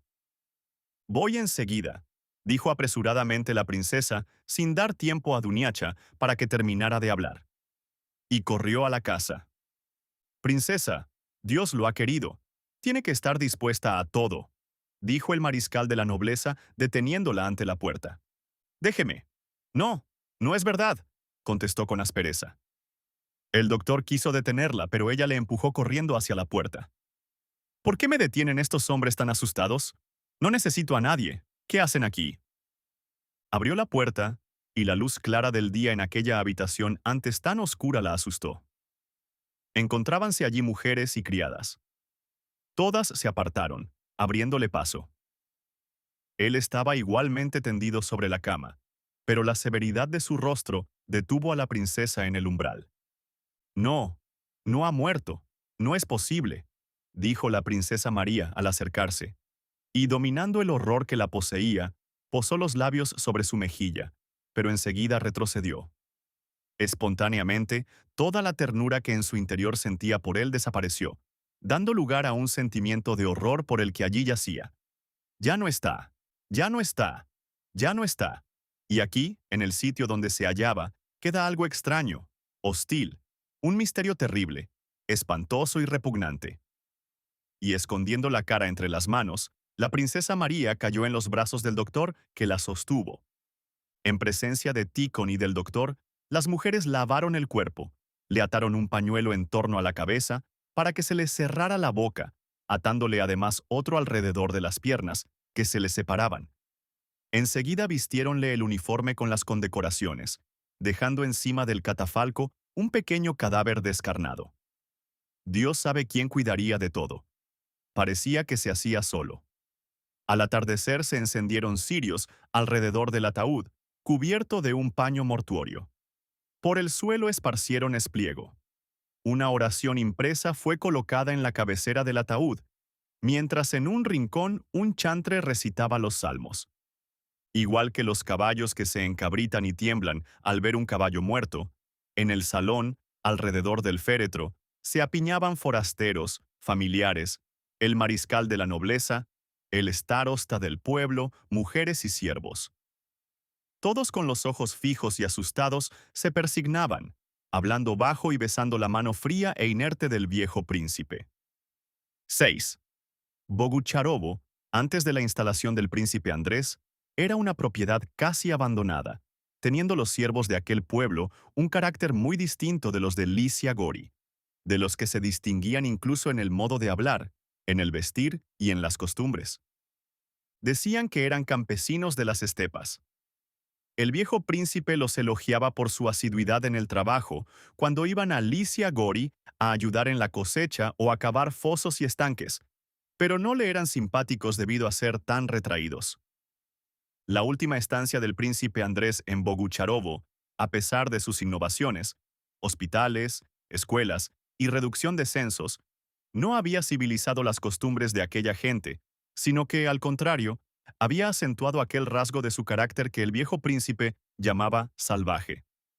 Alpatich, al llegar a Bogucharovo poco antes de la muerte del viejo príncipe, había observado que se producía un movimiento en el pueblo y que, contrariamente a lo que ocurría a 60 verstas alrededor de Licia Gori, donde los campesinos huían abandonando a los cosacos sus pueblos para que los saquearan, en las estepas de Bogucharovo, los siervos estaban en relación con los franceses, que recibían papeles que circulaban entre ellos. Por fin, y esto era lo más importante, Alpatich sabía que el mismo día que él había ordenado al starosta que reuniera los carros para llevarse el equipaje de la princesa aquella misma mañana, los campesinos se habían reunido, decidiendo no moverse y esperar. Entretanto, el tiempo apremiaba. El día de la muerte del príncipe, 15 de agosto, el mariscal de la nobleza insistió en que la princesa partiera inmediatamente. Ahora existía ya peligro y, pasado el día 16, no podría responder de nada. Él se marchó el mismo día de la muerte del príncipe, prometiendo volver al siguiente para los funerales, pero no pudo cumplir su promesa, porque, según las noticias que se acababan de recibir, los franceses, inesperadamente, avanzaban, y él, con mucha dificultad, tuvo el tiempo justo para llevarse consigo a su familia y las cosas de más valor que tenía en su finca. Por la tarde, los carros no estaban prestos. En el pueblo, cerca de la taberna, se había celebrado una asamblea, en la que habían decidido soltar a los caballos en el bosque y no entregar los carros. Alpatich, sin decir una palabra a la princesa, mandó descargar sus bagajes, que llegaban de Licia Gori, cogiendo los caballos para su coche para irse a ver a las autoridades. 7. El 17 de agosto, Rostov e Ilin, acompañados de la Bruchka y de un húsar y una ordenanza, salieron a caballo a pasear por las afueras del campamento de Yankovo, instalado a 15 verstas de Bogucharovo, para probar el nuevo caballo adquirido por Ilin e informarse si se encontraba heno en aquellos pueblos. Hacía 3 días que Bogucharovo se encontraba entre los dos ejércitos enemigos, de modo que la retaguardia rusa podía ir con la misma facilidad que la vanguardia francesa. Por eso Rostov, comandante muy atento a las necesidades de su escuadrón, quería aprovecharse antes de que los franceses se llevaran las provisiones que hubieran quedado. Rostov e Ilin dirigíanse a Bogucharovo de muy buen humor, porque esperaban encontrar servicio esmerado y guapas muchachas en la hacienda del príncipe. Entreteníanse a veces en interrogar a la Bruchka y se reían de lo que les contaba, o se divertían en pasar el uno delante del otro para probar el caballo de Ilin.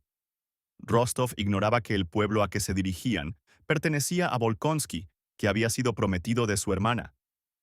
Rostov e Ilin pusieron a galope por última vez sus caballos y se encontraron a unos pasos de Bogucharovo. Rostov, adelantándose a Ilin, entró el primero en el pueblo. Me has adelantado, dijo Ilin muy sofocado. Sí, yo siempre llego primero, lo mismo en el campamento que aquí, replicó Rostov mientras acariciaba su caballo del don. Yo, excelencia, monto un caballo francés, dijo detrás de ellos la bruchka, calificando de caballo francés a la mula que montaba. Podría haber llegado el primero, pero no os he querido avergonzar. Al paso, se acercaron a la granja, cerca de la cual hallábase una multitud de ciervos. Algunos se descubrieron a su paso y otros los miraban sin descubrirse. Dos campesinos viejos, altos, de cara arrugada, con ralas barbas, salieron de la taberna y se acercaron a los oficiales, balanceándose mientras cantaban y reían. «Vaya tíos, ¿tenéis seno?», preguntó sonriendo Rostov. «¿Cómo se parecen?», observó Ilin. «La... ale... greb... conversación», cantaba uno con beatífica sonrisa. Un campesino se destacó de la multitud y se acercó a Rostov. «¿Quiénes sois?», preguntó. «Franceses», respondió riendo Ilin. «Aquí tienes a Napoleón en persona», añadió señalando a la bruchka. «¿Sois rusos, pues?», preguntó de nuevo el campesino. «¿Habéis venido muchos?», preguntó otro campesino pequeño acercándoseles. «Muchos, muchos», replicó Rostov. «¿Pero qué hacéis aquí reunidos? ¿Celebráis alguna fiesta?». «Son los viejos que se reúnen por causa del mir», respondieron los campesinos mientras se alejaban. En aquel momento, dos mujeres y un hombre con blanco gorro salían de la señorial casa en dirección a los oficiales. «La que va de color de rosa es para mí, no me la quitéis», dijo Ilin por Duniacha, que se le acercaba corriendo. «Será para nosotros», dijo la bruchka a Ilin guiñándole el ojo. «¿Qué hay de nuevo, preciosa?», dijo Ilin sonriente. «La princesa ha ordenado que os preguntáramos de qué regimiento sois y cómo os llamáis». «Conde Rostov, comandante de escuadrón y servidor vuestro». «Con... Versa...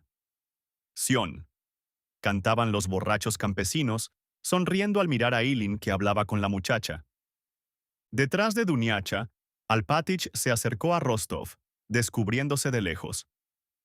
«¿Puedo molestar un momento a su señoría?», dijo con respeto, pero también con negligencia, viendo la juventud del oficial y poniéndose la mano en el bolsillo. «Mi señora, la hija del general jefe príncipe Nicolás Andreyevich Volkonsky, muerto el día 15 de este mes, se encuentra ante serias dificultades a causa de la ignorancia de esta gente», y señaló a los campesinos, «y espera que os dignéis. ¿Queréis retroceder un poco, por favor?», dijo Alpátich con triste sonrisa. «No es muy agradable hablar delante de...». Alpátich señaló con los ojos a dos campesinos que rondaban tras ellos, como los tábanos alrededor de los caballos. Alpátich! Jacob Alpátich! Ya está bien eso», dijeron los campesinos con sonrisa alegre. Rostov miró al borracho, sonriéndose también. «¿Por ventura esto divierte a vuestra excelencia?», dijo Jacob Alpátich con cara seria, mientras señalaba con la mano que tenía libre a los dos viejos. «No, aquí no hay nada divertido», dijo Rostov, y retrocedió. «¿De qué se trata? Si vuestra excelencia me lo permite, me atreveré a explicarle que la gente grosera de este lugar no quiere dejar salir a su señora y amenaza con desenganchar los caballos, de modo que están los equipajes a punto sin que su excelencia pueda marchar». «No puede ser», exclamó Rostov. «Os digo la verdad, la pura verdad», confirmó Alpátich. Rostov descendió del caballo que entregó a su ordenanza, y con Alpátich se dirigió a pie a la casa, mientras le pedía detalles. Efectivamente, la proposición de dar trigo a los campesinos, hecha el día anterior por la princesa, estropeó la situación. Por la mañana, cuando la princesa ordenó enganchar para emprender la marcha, los campesinos salieron todos juntos, y cerca de la granja advirtiéronle que no la dejarían salir del pueblo, que existía la orden de que nadie saliera, para lo cual desengancharían los caballos. Alpátich habíales amonestado, pero le respondieron. El que más hablaba era Karp. Drone no salía de la muchedumbre, que no podían dejar marchar a la princesa, y que respecto a este punto existía una orden, y que si la princesa se quedaba, la servirían y la obedecerían en todo y para todo igual que antes. Mientras Rostov e Ilin galopaban por la carretera, la princesa María, a pesar de los ruegos de Alpatich, de la criada vieja y de las camareras, daba orden de enganchar, pues quería salir. Pero al darse cuenta de los caballos que galopaban, los había tomado por franceses, los postillones negáronse a partir y la casa se llenó de lamentos de mujer. «Padre, padrecito, ¿es Dios quien os envía?», decían las voces mientras Rostov atravesaba el patio. La princesa María, asustada y sin fuerzas, estaba sentada en el salón cuando Rostov fue introducido. No comprendía quién era ni por qué estaba allí ni qué pasaría. Al observar su rostro ruso y al reconocer desde el primer momento y desde las primeras palabras que tenía delante a un hombre de su mundo, le miró con mirada profunda, resplandeciente, empezando a hablar con voz entrecortada y temblorosa por la emoción. Rostov vio enseguida algo romántico en aquella presentación. Una muchacha sin defensa, aplastada por el dolor, sola y abandonada en las manos de groseros campesinos revolucionarios. ¿Qué extraño azar me ha traído aquí? ¿Y qué dulzura, qué nobleza hay en su cara y en su expresión?, pensaba Rostov, mientras la miraba y oía su tímido relato. Cuando empezó a decir que todo había ocurrido al día siguiente de la muerte de su padre, se le quebró la voz en un sollozo. Volvióse y enseguida, como si temiera que Rostov tomara a mal sus palabras o las interpretara como un ardid para enternecerlo, le miró, interrogadora y temerosamente. Rostov tenía las lágrimas en los ojos. La princesa María diose cuenta, mirando a Rostov con agradecimiento, con aquellos ojos resplandecientes que hacían olvidar la fealdad de su rostro. «No puedo expresaros, princesa, la satisfacción que siento por haber venido por casualidad aquí y poderme poner por entero a vuestra disposición», dijo Rostov levantándose. «Marchad si así os place. Yo os respondo por mi honor que nadie se atreverá a inquietaros con solo permitirme que os acompañe». Y saludándola con respeto, igual como se saluda a las damas de sangre real, se dirigió a la puerta. Por su tono, Rostov parecía querer demostrar que, aunque consideraba como una suerte el conocer a la princesa, no quería aprovecharse de su desgracia para relacionarse con ella. La princesa María comprendió aquel gesto y lo agradeció. «Os estoy muy reconocida», díjole en francés. De pronto la princesa se echó a llorar. «Dispensadme», dijo. Rostov enarcó las cejas y saludó otra vez profundamente al salir de la habitación. 8. «Qué amable es. Si supieras. Una delicia. Es mi rubia y se llama Duniacha». Pero Ilin, al mirar la cara de Rostov, callóse. Veía que su héroe, el comandante, se hallaba en una disposición de espíritu bien diferente a la que él se encontraba. Rostov miró a Ilin con mala cara, y sin responderle, se dirigió al pueblo a paso largo. «Ya les enseñaré yo. Ya los meteré en cintura, bandidos», se decía. Alpatich, corriendo cuanto le era posible, acercóse a Rostov. «¿Qué determinación os habéis dignado tomar?», preguntó. Rostov se paró y, cerrando los puños con gesto amenazador, dirigióse bruscamente a Alpatich. «¿Determinación? ¿Qué determinación? Viejo imbécil», le gritó. «¿A qué aguardas? ¿La gente se subleva y no sabes arreglarlo? Eres un traidor como ellos. Ya os conozco. Os arrancaré la piel a todos». Después, como si temiera gastar inútilmente su energía, dejó a Alpatich, echando por el camino más rápido.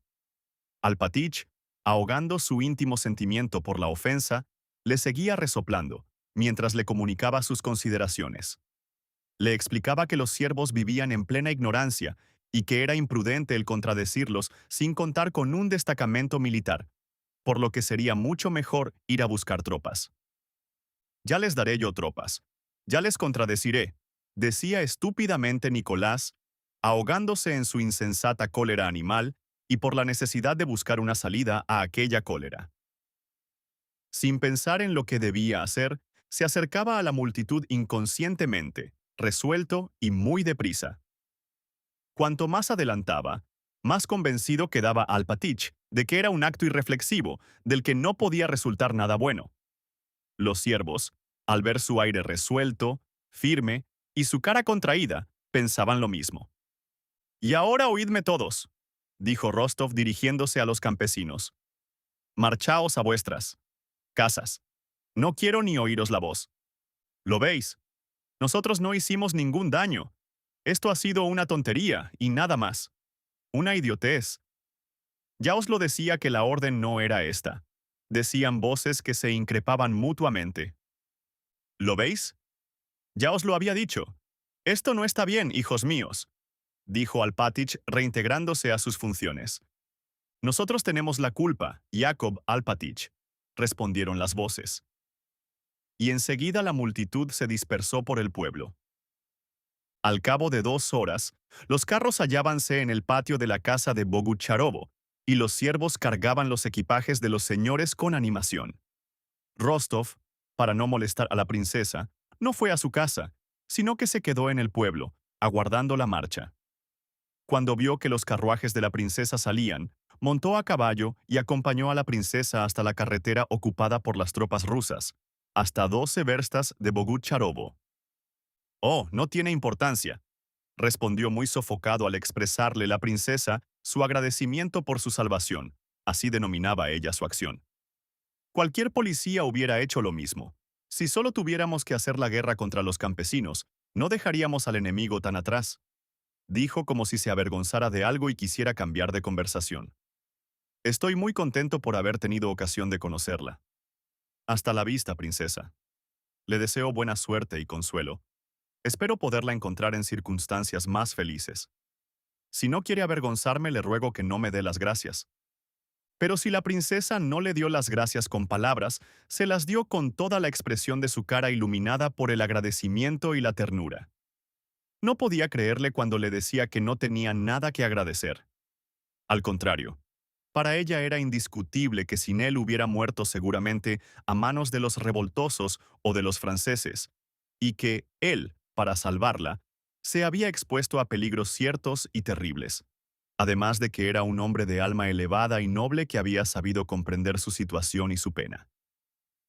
Sus ojos buenos y honrados, con las lágrimas que en ellos aparecían cuando ella le hablaba, no se apartaban de su imaginación.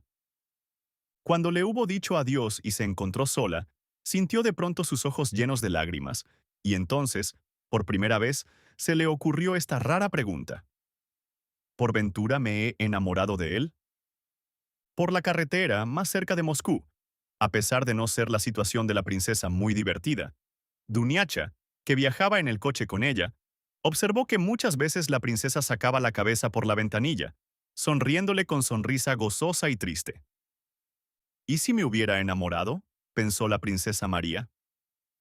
Por vergüenza que le causara el confesarse que era ella la primera en enamorarse de un hombre que quizá no la amaría jamás, se consoló con el pensamiento de que nadie lo sabría nunca y de que no sería culpable si, sin decirlo a nadie, hasta el final de su vida amaba a alguien por primera y última vez. Y tenía que venir a Bogucharovo precisamente en este instante, y su hermana tenía que rechazar al príncipe Andrés, pensaba la princesa María, viendo en todo ello la voluntad de la providencia. La impresión que la princesa María causó a Rostov fue muy agradable. Cuando la recordaba se sentía alegre, y cuando los compañeros, al tener conocimiento de la aventura que le había ocurrido en Bogucharovo, bromeaban diciéndole que había ido por heno y había vuelto con la heredera más rica de Rusia, Rostov se disgustó. Se disgustó precisamente porque la idea del matrimonio con la dulce, agradable y riquísima princesa María, a pesar suyo, se le había ocurrido muchas veces. Nicolás no podía desear una mujer mejor que la princesa María. Su boda con ella sería la felicidad de la condesa, su madre, y reharía los negocios de su padre y hasta, Nicolás lo veía claro, sería la felicidad de la princesa María. Pero, ¿y Sonia? ¿Y la palabra dada? Y Rostov se enfadaba cuando, en broma, le hablaban de la princesa Volkonsky. No. 9. Kutuzov, que había aceptado el mando de los ejércitos, recordó al príncipe Andrés y le ordenó presentarse en el cuartel general. El príncipe Andrés llegó a Tsarevo-Zaimishche precisamente cuando Kutuzov pasaba la primera revista a sus tropas. El príncipe Andrés se paró en el pueblo cerca de la casa del Pope, donde se encontraba el coche del generalísimo, y se sentó en un banco cerca de la puerta cochera, esperando al Serenísimo, como todos entonces le llamaban.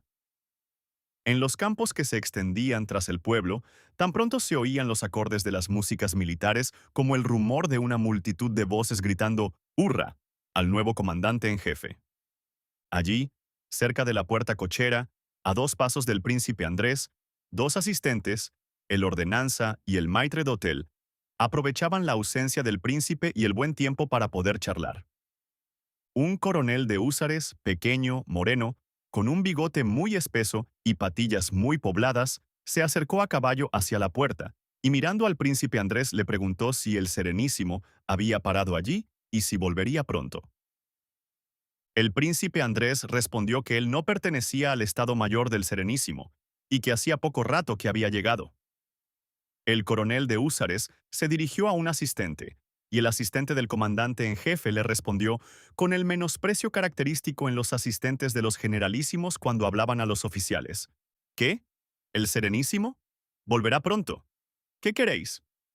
El coronel de húsares sonrióse por debajo de su bigote, por el tono del asistente, bajó del caballo, lo entregó al ordenanza y después, acercándose a Volkonsky, lo saludó ligeramente.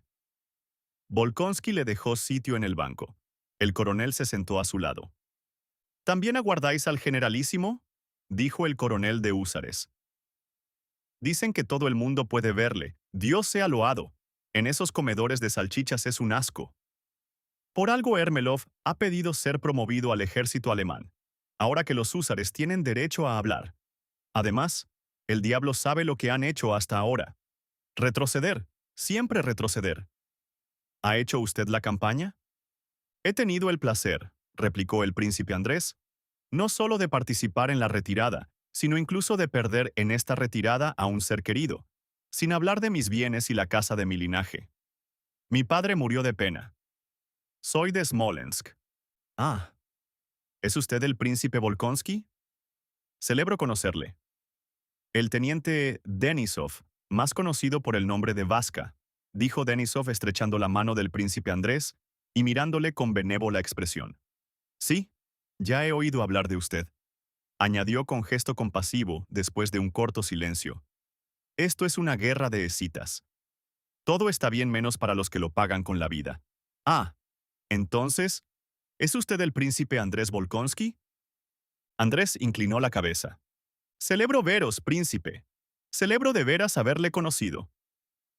Repitió con una sonrisa triste, estrechándole de nuevo la mano. Sonreía así al recordar los tiempos en que estuvo enamorado de Natacha. Pero enseguida pasó a lo que le preocupaba intensamente, el plan de campaña que había imaginado mientras hacía el servicio en la vanguardia durante la retirada. Había presentado ese plan a Barclay de Tolly, y ahora se proponía someterlo a Kutuzov.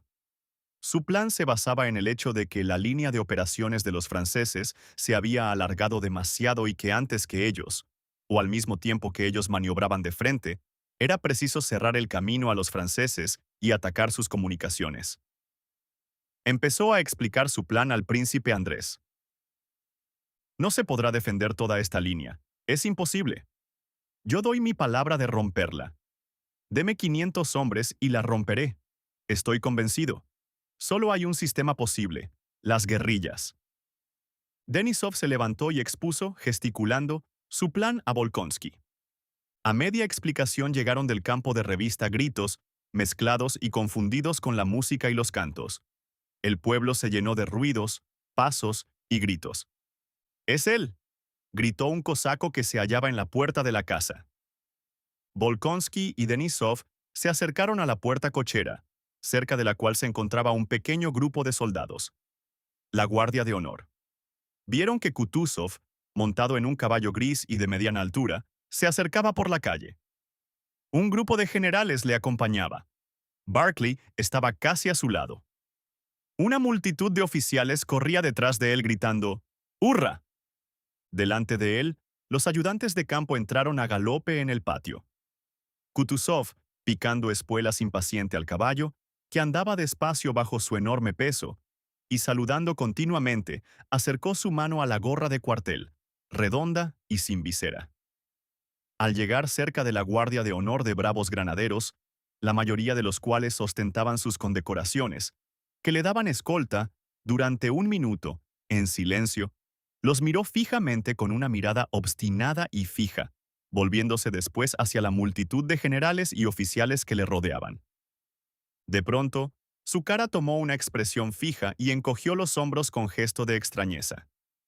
Retroceder, retroceder siempre con unos muchachotes así, dijo. Vaya, hasta la vista, general, añadió.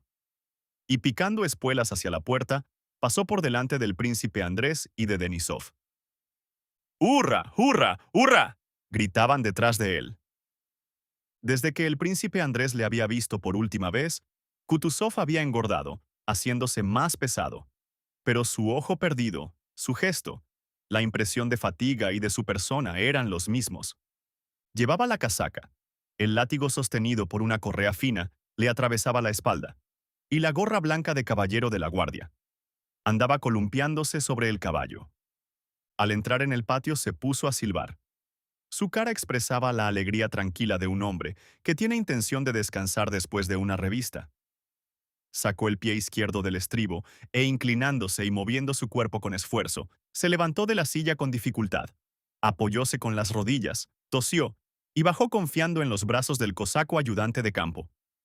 Se ajustó la ropa, dirigió la vista a su alrededor con los ojos medio entornados, miró al príncipe Andrés, evidentemente sin reconocerlo, y con su paso de oca entró en el portal. La impresión de la cara del príncipe Andrés no se unió al recuerdo de su persona sino al cabo de unos cuantos segundos, tal como es corriente en los viejos. Ah, buenos días, príncipe. Buenos días, querido. Vamos, dijo en un tono de fatiga mirando a su alrededor, y subió pesadamente las escaleras, que crujían bajo su peso. Se desabrochó la levita y se sentó en el banco que se hallaba bajo el pórtico de la entrada. ¿Y cómo está su padre? Ayer supe que había muerto, dijo brevemente el príncipe Andrés. Kutuzov miró al príncipe Andrés con los ojos desmesuradamente abiertos y enseguida se descubrió, persignándose. Que Dios le tenga en la gloria. Que se haga su voluntad sobre todos nosotros. Suspiró profundamente y se calló por el momento. Le quería y le respetaba. Lo compadezco con toda mi alma.